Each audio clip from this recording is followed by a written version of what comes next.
Mga ka-YouTuber, anami karon diri sa Barangay Leon Garcia na among interview ng mga gentlemen diri sa Barangay Leon Garcia kay daghan ni sila.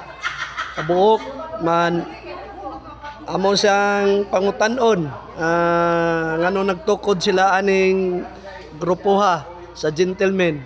So kinsa may makatubag sa inyo anong inyo man ning gitukod din gentlemen? Gitukod ning gentlemen para makatabang sa ato ang barangay, dili na sa barangay tanan basta nay magkausa tanan. So na may misyon nga among wala ni nga gentlemen. Ang inyong gipagtukodan alang sa katawhan ug alang sa inyong pamilya na isa maka sa atong barangay. So karon sila karon andam sila daw mo suporta kay Tatay Digong. Sir, mangutanan ko sa inyo unsa may nahimo ni Tatay Digong diri sa inyong barangay o sitio sa Purok tung panahon pa sa una na mayor pa si Tatay Digong. Sir, pisan order tama gyud na pisan order. Kalinaw. Saban sa barangay. Mangutanan lang ko ninyo sir kung unsa man din sa unang atong sityo dahil sa wala pa na kuan si atong mayor Tatay Digong. Sa ni sa una kuan ba? Critical.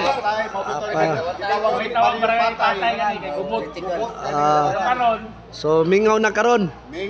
So kiyo gyud sa atong presidente dati na daghan siya na gipang-usab ng mga purok o barangay o lunsod tungod sa iyang nahimo na pinalangga siya sa atong mga tao.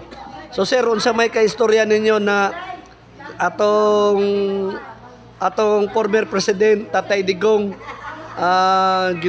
naman dito ron sa Netherlands.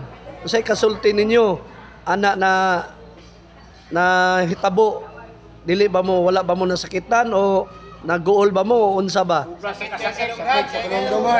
nila. Bakhum. sa minuhatan sa administrasyon.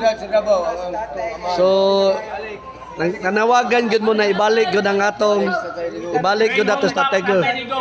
Ato gyud ibalik sa Tatay Digong kay tungod sa atong nabuhat nila nabuhat nila ni Tatay Digong diri sa atong barangay.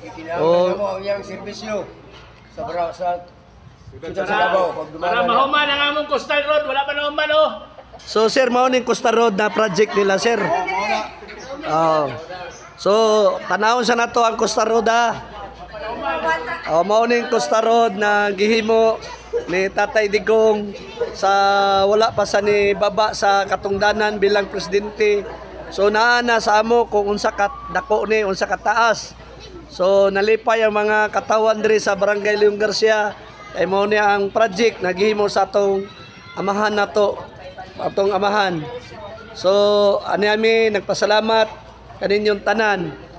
So kita andam bata mo suporta karo umaabot na eleksyon kay Tatay Digong. So mangutana lang ko sa inyo kinsay man ang atong mayor sa atong pagka-mayor. Mayor, Pagka-vice mayor, pagka-congressman. So kitang tanan malipayon ng tata pagboto umabot na eleksyon karong Mayo 12. So salamat kayo. Straight Duterte. Straight. PDP laban ni straight ata. PPP, Atiles. So salamat sa inyong tanan kinahanglan straight gyud ta sa PDP. Wa nay mga sagol. Salamat.